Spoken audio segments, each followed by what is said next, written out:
Hello, and welcome back to another episode of Formula One. I'm your host, Jamie. And I'm Jac.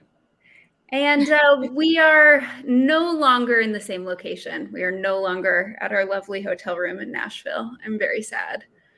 Yeah, same.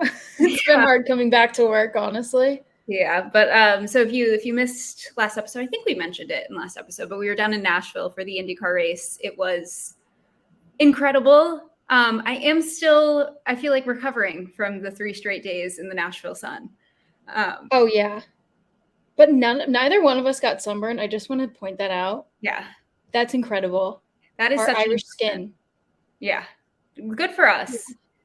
I got so sunburnt when I went to the St. Pete race. So look at us growing up. Look at us. Look at us. Hey, look at us. Hey, look at us. Who would have thought? But yeah, the race was super fun. There's another IndyCar race tomorrow. Well, today's Friday. When we're recording this, there is an IndyCar race tomorrow. So if you are missing racing, because it is F1 summer break, check it out. It's going to be fun. And it was one of the most crazy qualifying sessions. Mm-hmm. So can only imagine what's going to happen tomorrow. Yeah, it should be good. Highly recommend. Good. But in terms of Formula One, no news. Everyone's on vacation. No news. Everyone's being boring, having their fancy beach trips. So no real updates for us to run through with you. But we'll keep you updated if anything does come out. I don't really think seemed pretty quiet. Probably just jinxed it using the Q word. Yeah. As long as it's things that I'm happy about, I'm okay with just jinxing it. But if it's things that I'm not happy about, you'll be hearing about it. But since we don't have any news to run through, I guess we just jump right into today's topic. What do you think, Jac? Yeah. All right. Should I mention that you haven't let me see what you've prepared? No. Which is essentially like my whole job. So sources that I used for my research today, Formula1.com, primary source, as they say in, middle school. Wikipedia, good old Wikipedia, motorsports.com, and BBC.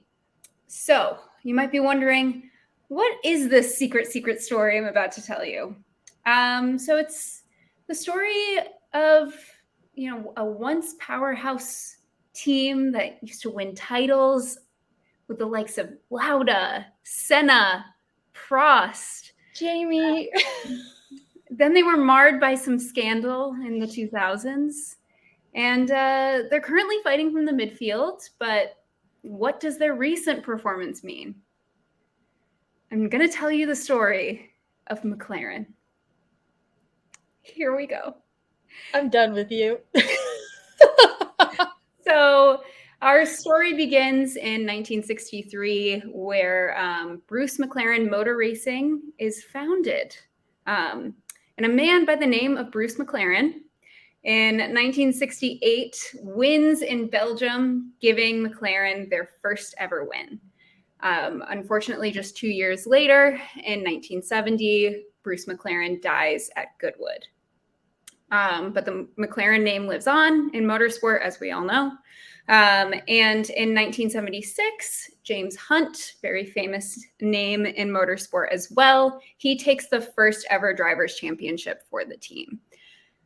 This kind of sets off an era of overall McLaren dominance throughout, 70s, 80s, 90s. In 1984, Niki Lauda beat his teammate, Alain Prost, by just half a point to take the championship. So they were 1-2. Out of the 16-race season, McLaren won 12. Solid year. In 85 and 86, Alain Prost wins the championship for McLaren. And then in 88 through 91, that is the Senna era. Total McLaren and Senna dominance. Ayrton Senna wins the title in 1988. Alain Prost wins the title in 1989. And in 1990, Senna takes back the title, retains it for 1991. Wins after wins after wins after wins. Yeah, we love winning. Yeah. Then they took a few-year break from winning, and Yeah, that's what it was, a choice. just took a little break. Just a little break. But We wanted to keep it spicy. Yeah, in 98 and 99, they did successfully adapt to new regulations and return to dominance with Mika Hakkinen winning the Drivers' Championship in both years and McLaren winning the Constructors in 1998, year I was born. A gem. And then in the 2000s, Mika Hakkinen and David Coulthard, and later Kimi Räikkönen, they all deliver pretty strong performances for the team, but no championships are won. The highest finish of all of them throughout these years is second. Until we get to 2004, rough year for the team. They only have 5 points after 7 races. Tough. But strong performances throughout the rest of the season and upgrades. They finish the season in 5th. So not too bad. And again, 2005, another more or less mediocre year. 2006 becomes the first ever season that McLaren has not won a race in a decade. Yikes. Yee, that's bad. But then we get to 2007. And this is where things get good. So the current driver lineup, let's go back to 2007. We're all wearing our silly bands. And what else was cool in 2007? I don't remember. Were Razor phones? Razor phones. We all have our Razor phones. I don't know years wise. We're all watching The Simple Life with Paris and Nicole. I think that was on around. Yeah. So then juicy tracksuits. Juicy tracksuits. I'd love a juicy tracksuit. I would love a velour tracksuit right now. Same. But 2007, new driver lineup. The driver lineup is reigning world champion Fernando Alonso, who had just come off of 2 wins with Renault and has moved over to McLaren. And he's being partnered by a rookie. That rookie's name is Lewis Hamilton. Ow, ow. Ow, ow. So they head into the season very strong. McLaren is very strong. They're competing for wins. They're fighting each other, which we will get into in a second. Yeah. But overall, it's a strong season. They have a solid car. They're fighting with Ferrari. But McLaren ends this season stripped of constructors' points. They are no longer eligible for the constructors' title after a little thing called Spygate happened. Love it. Let me tell you what Spygate is. Yeah, Jamie, go for it. So our main characters in this story are a man by the name of Nigel Stepney. He was chief mechanic at Ferrari, and a man by the name of Mike Coughlin, who was chief designer at McLaren. Essentially, the story begins around June of the 2007 season. Ferrari releases that they have suspended Stepney over, quote, irregularities discovered at the Ferrari factory. This was according to the head of communications, Luca Colgiani. And it's never confirmed what that is, but the rumor is that Stepney was upset that he did not get promoted and apparently, allegedly, might have been messing with the cars at the factory. So that he's already suspended. Yeah. Then there is some stories of some documents at some copying centers. What are they called? Photocopying shops. And what those turn out to be is about 800 pages of classified Ferrari documentation on the cars that Stepney had sent over to Coughlin, who had given to his wife to take to this photocopying shop to get it copied so that he and McLaren could use it in car development. However, this part of the story, depending on the source, was included or not. So I'm not 100% sure that this is true, but apparently, according to some sources, the photocopying shop employee was a Ferrari fan. And so that's why he blew the whistle on this job, because this came from the photocopying employee noticed this information and actually contacted Ferrari. So if he was a Ferrari fan, Forza Ferrari, but if not, anyway, he still sent this over and notified Ferrari. Yeah, don't mess with Ferrari. Right, don't mess with Ferrari. So in the first hearing in June, the FIA, obviously Ferrari notifies the FIA. Ferrari also notifies the Italian authorities. They figure out all of this that's going on, but it was concluded that the documents had not been circulated amongst the McLaren team and were not actually used in development. So the punishment that was applied was that pre-mentioned, I already talked about this, but they were stripped of their constructors' points. They couldn't compete in the constructors' championship for that year, and they were fined $100 million.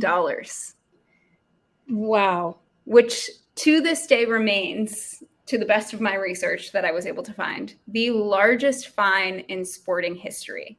Not just in and not just in motorsport. In all sporting history. That's well deserved. But I mean, well deserved, but then you look at it from the other side, and the FIA was able to even prove that the documents had never been used. Circulated, yeah. But I think it's the intent, right? Mm-hmm. Right. Yeah. The story does not end there, though. That's, I think, the story that a lot of people, the common, like, oh, what is Spygate? It's like, oh, there's these Ferrari documents that were sent to McLaren and photocopying and blah, blah, blah. We still have to remember that Fernando Alonso is one of their drivers. No. So Fernando Alonso is coming into this team, a 2-time world champion, and he's going to be partnering a rookie. Because of that, he, thinks that he's going to be the number 1 driver and given priority. 2, Ron Dennis, team principal of McLaren, has told him that is going to be the case. He thinks he's going to get priority for quali. He thinks he's going to get priority for strategy. This random rookie named Lewis, who's that guy, comes in and he's incredible. So Fernando is not getting the priority that he thinks he should be getting. This comes to a head several times throughout the season, but the one that we'll talk about today is the Hungarian Grand Prix. So this all starts during qualifying, and Fernando Alonso becomes very upset because Lewis would not let him by during qualifying on track, which is something that they had agreed to in meetings before qualifying. To get his revenge on Lewis, that's that famous clip, which we can post on socials as well, of Fernando sits in the pit box with Lewis waiting behind for extra seconds so that he ruins Lewis's qualifying. He purposefully sits in the pit for longer than he needs to so that Lewis's qualifying is basically destroyed. This happens, and Fernando gets a 5-place grid penalty over the sitting in the pit lane. Fernando is so pissed that he makes the following threat to McLaren team principal Ron Dennis. He demands that McLaren run Lewis Hamilton out of fuel during the race, and if they didn't, he said he would hand over emails pertinent to the spy case to the FIA. Oh, Fernando Alonso, to that day, like from that day to the present, definition of petty. Mm-hmm. I mean, what is that quote he had in, I think it was this past season of Drive to Survive, where he's like, there's always heroes and anti-heroes, and an anti-hero. This is, definition of anti-hero. So Ron Dennis is pissed about this. He calls Max Mosley, who is at the time the president of the FIA, and is so mad over this threat that he says that he's going to fire Fernando Alonso. He's also, during all of this, Max Mosley is, the head of the governing body. He's trying to assure Max Mosley that there are no emails and that these emails aren't damning and that he has nothing. Max Mosley successfully convinces Ron Dennis not to fire Fernando Alonso, but it's widely believed that this phone call is the reason that there was a second hearing. Oh, yeah. 100%. Max Mosley denies this. Max Mosley does deny this. He says that he already knew about the emails. But it's widely believed. It's a rumor. We love rumors here. So this second hearing, Stepney, who was the Ferrari employee who gave the documents to McLaren, is found guilty of sabotage, industrial espionage, sporting fraud, and attempted serious injury by the Italian courts. Which the thing is, it's by the Italian courts. Don't mess with Italians and Ferrari. Yeah, no. He was sentenced to 8 months in prison. Oh my God. Yeah. Yep. Oh, wow. That's, I didn't know that. I didn't know that. Oh my God. He was also officially declared persona non grata by the FIA. And they released a statement basically saying, we can't tell any teams not to hire this guy, but use caution. And Stepney blacklisting him. Yes, right. Yeah. And Stepney did continue to work in motorsport, but never in any of the formulas again. And a fun little tidbit, this is like lore. This is completely unconfirmed, but this is a fun little thing that I found. This is allegedly. Put that in front. Alleged. For future lawsuits, allegedly. But the lore is that there's this one staged photo op with Max Mosley and Ron Dennis. And it's right after that $100 million fine verdict is handed down. And allegedly, Max Mosley whispered to Ron Dennis and said, $5 million of the fine is for what you did. The other 95 is for being a word that I can't say on this podcast. It's 4 letters, though. I'll let you think. I think I got it. Yeah. Wow. Fun. So, yeah. That is 2007. And I mean, the bulk, I guess, of this story, but we still have many years to get through. We continue. Yeah. So there's some happiness after this. There is happiness almost immediately after. 2008, McLaren has this $100 million fine, but it doesn't really seem to affect them too much because Lewis wins the first his first World Drivers' Championship. Yeah, he does. And McLaren wins their first Constructors' Championship since 1999. It's a good year for them. And then as we move into the 2010s, McLaren has a string of kind of like strong but not strong enough performances. They have issues with development and reliability. So their highest finish is second, both in Drivers' Championships and Constructors throughout those years. Lower usually, but never a win. And then we get to 2015, which sees Fernando Alonso back with McLaren, partnering Jenson Button. And despite having 2 world champions as their drivers, they revived their Honda partnership. And it was a disaster. This is another famous Fernando Alonso McLaren clip where he's calling the car a GP2 engine, which basically means he's calling the car not Formula One worthy. Yeah. They, throughout the entire season, these 2 world champions score a combined 27 points, and McLaren finishes 9th in the Constructors. Yikes. So, you know. Wait, there was a team below them? Yeah. I want to know what the team was below them. I did not look at who it was, but I can check. But then after that kind of disaster year, 2016 on, they kind of become a midfield to upper midfield team with a couple strong years in there. In 2019, Carlos scores the first podium for the team in 5 years when he got a P3 in Brazil. And then obviously in 2021, Daniel Ricciardo and Lando had that Monza 1-2. It was the team's first win since 2012. Very, very exciting for all of them.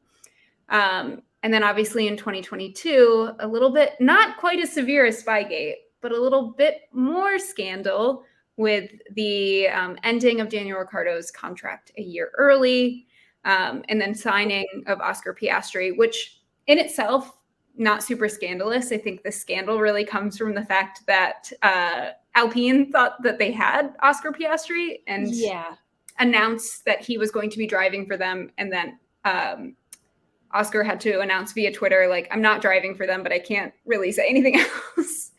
Did you see his mom like retweeted that tweet and was like, happy 1 year of this tweet? She did. Her mom, like, Oscar's mom is incredible on Twitter. But yeah, and I think it also like everything that came out about how Daniel was treated, that was incredibly just overall bad. You know, him leaving, saying he can't hold on any weight because he's in so much stress, like not great. Yeah. And I think like recently, you know, Zach Brown is very high up on my list of enemies. I don't think as many fans. He's not everybody's favorite, that's for sure. But including engine providers, not their favorite. Yeah, we'll see what happens. I mean, right, it's not, when does their deal end? I think it's 2026 with Mercedes. Oh, I thought it was 2024. It might be 2024. Oh, here, you continue. I'll look it up. So for context, what we're talking about right now is engine suppliers. So McLaren is currently supplied with a Mercedes engine, but that contract is up in the next few years. At some point, Jax is finding the exact year. And Zach Brown has been shopping around for an engine supplier, and it doesn't seem like he's really had much luck so far. He was in touch with Honda. It doesn't seem like that's going to work. I mean, it went so well last time, so I don't think that they're very interested in starting that partnership back up. Also, Aston Martin is taking that partnership, and then Red Bull will be supplying their own powertrains in collaboration with Ford. And he met with them, but that didn't seem to go anywhere else either. Yeah. So it is 2026. So there is some time. Yeah. So we'll see. We'll see how it goes. Yeah. But yeah, so I mean, I guess, you know, the end of that is Oscar Piastri joins the team for this current season. We're in 2020. And I love him. And they had a huge floppity flop of first kind of chunk of the season, but they brought some upgrades and they're looking pretty solid. So yeah, they still need to, I mean, not for a dig, but their strategy is still better than like Ferrari's. But I do think that they're messing with it's also not like a big feat, but I do think that they've messed with Oscar's strategy a bit in the past couple of races. So I'm hoping that gets just ironed out because he deserves to be on a podium. Yeah, I wanted to hate him for Daniel, but I really like him. He's also he's really good too. You know, it's not his fault. No, it's not. You get a contract, you sign it. Especially one, I do think, especially now looking at the standings and the car performance, McLaren's the smarter career choice. Yeah. And when he signed that contract with McLaren, Alpine still thought they were going to have Fernando Alonso and Esteban.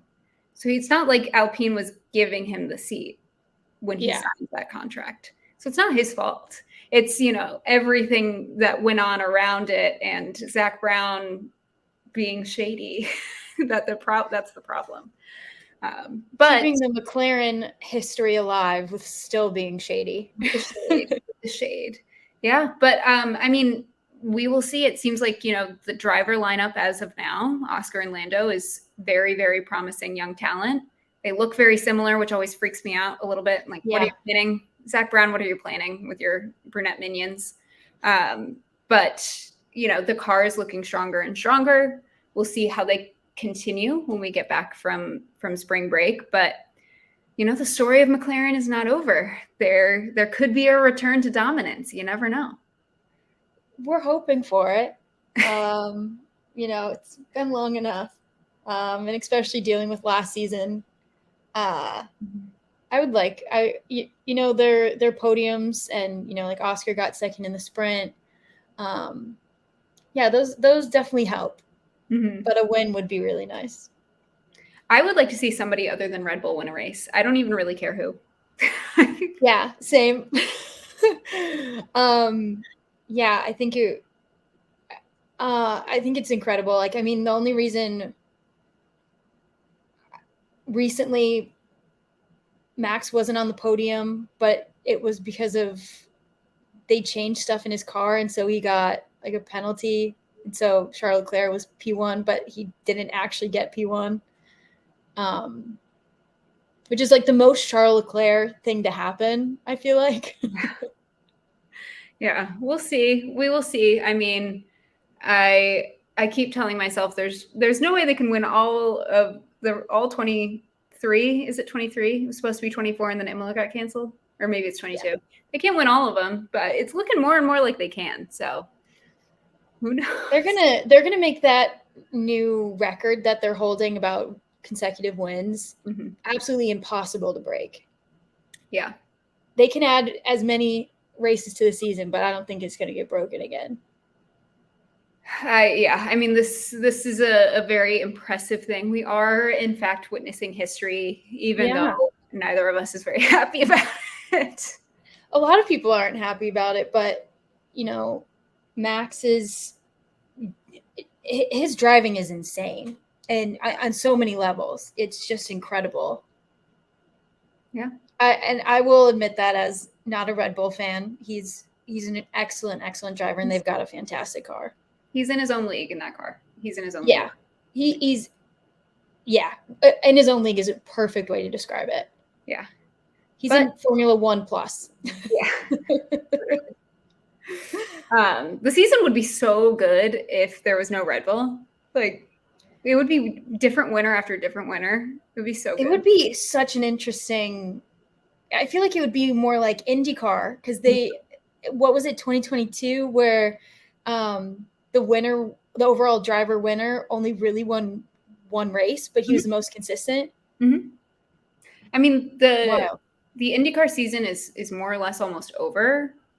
Tomorrow is the third to last race of the season, and the championship leader has, I think, like a 70-something point gap, which seems very small when you're looking in terms of F1 points. Yeah, but that is huge in terms of IndyCar points. The race or the championship winner almost always is decided last race in IndyCar. That is very much not the case, as we know, usually in Formula One. It does happen occasionally, but typically that's not the case. Yeah. But, you know, that's the story of McLaren. Oh, yeah. Yeah. Thanks for pulling that together, James. That was awesome. Yeah. You know, I hope you enjoyed. I hope everybody had as much fun hearing about it as I did researching. I went down the biggest Spygate rabbit hole of all time. I was like, and then Fernando said, what? There's more stories about Fernando Alonso and Ron Dennis, too, that I didn't include. There is so much tea about those two. They hated each other, allegedly. Allegedly. We could probably do a whole episode on just the chaos that Fernando Alonso brings with him. There will be more. There will be more. I mean, do you see the last episode of Girl to Grid? Yep. Where he wouldn't mention Ocon, which it could be a complete joke. Who knows? But I don't think they got along. He just loves being messy. He loves being messy. Yeah. You know, and we got to respect him for that. But anyway, that's all we have for you today. No news, no race recaps really, but we'll talk to you next week. Have a lovely week. Yeah. Bye, guys.